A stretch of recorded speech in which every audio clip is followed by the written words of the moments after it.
Thank you for joining me for the next session of Dr. Plotzker's Mind. We are into the next calendar year, which brings me a variety of new projects, including some effort to become better at food preparation and entertainment than I have been. Food preparation is always of interest to me. I've been listening to a book written by a well known Jewish journalist who I did not realize was in her 80s. One of the chapters caught my attention a little bit.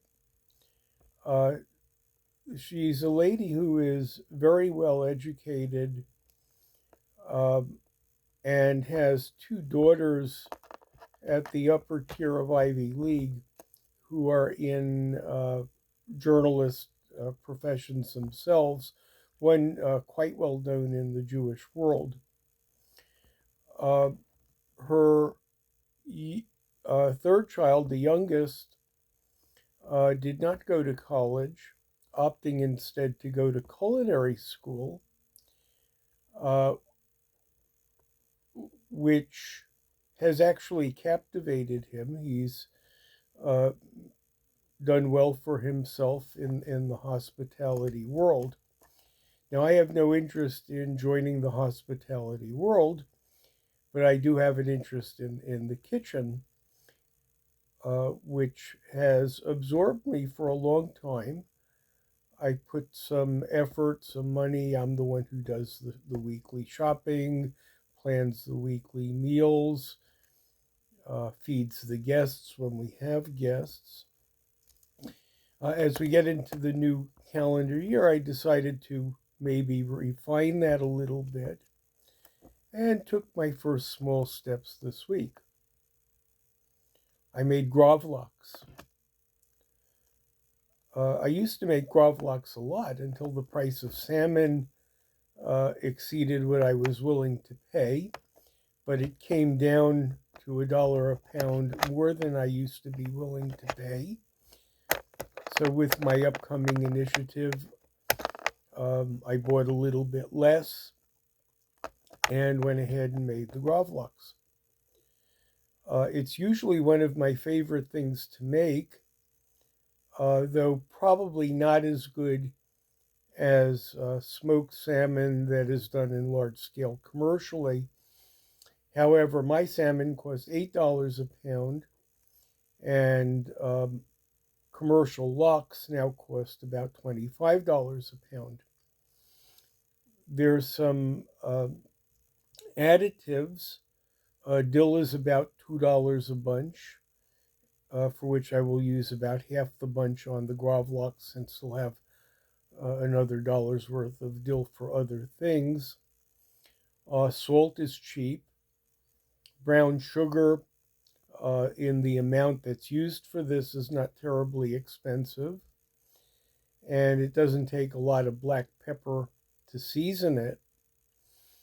Uh, I wrap it in foil and then wrap the foil in plastic wrap, put it in a loaf pan, and weight it down with some cans. Uh, every 12 or so hours, I flip the marinating fish, and on the fifth day, or at 96 hours, I unwrap it, slice it, and eat it. It came out okay. Not my best, not my worst, but came out okay. Last year, my wife's hairdresser received some of my latkes as a gift of appreciation. She really liked it and asked my wife if I could make some more this year. Her hair appointment got postponed until after Hanukkah, but I still have potatoes, still have onion,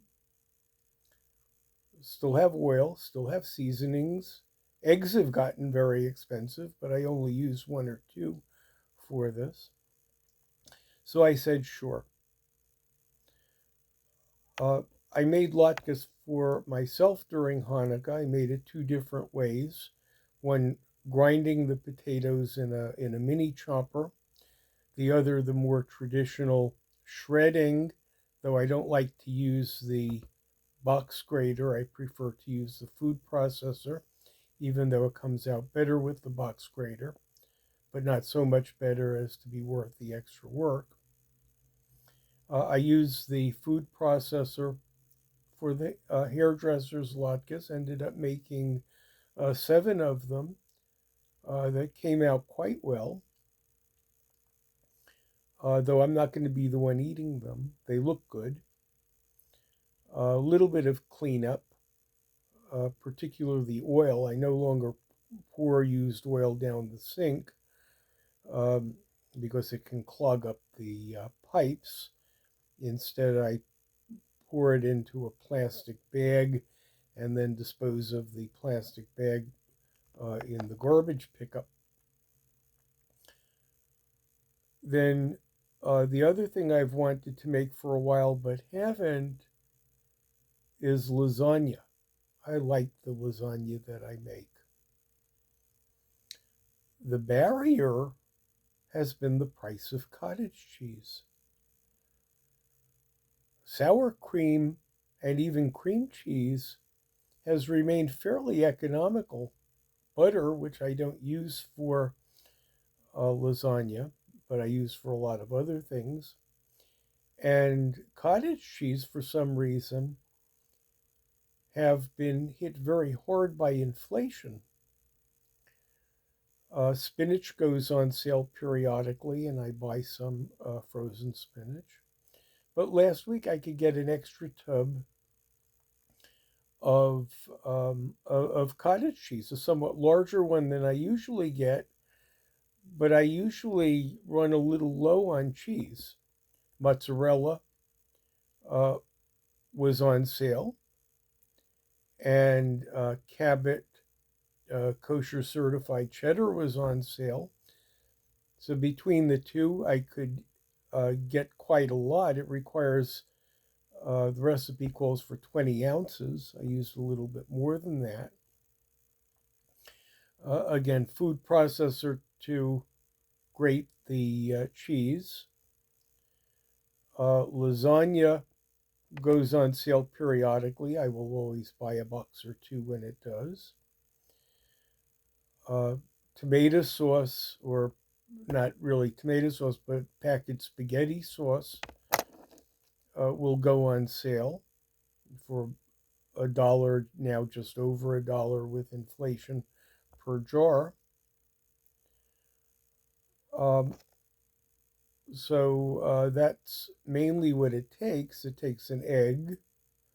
It takes a little patience.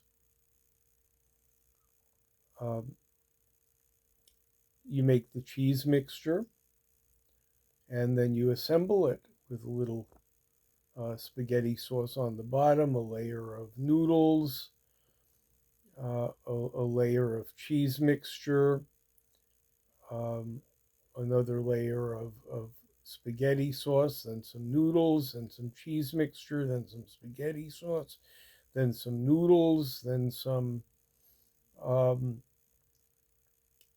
uh, spaghetti sauce, the rest of the spaghetti sauce, and top it with a mixture of mozzarella and cheddar. Then you pour some water in because they didn't cook the noodles. The noodles are going to have to steam. It takes a while to make it. You have to cover it with foil for 45 minutes. That lets the liquid steam and cook the noodles.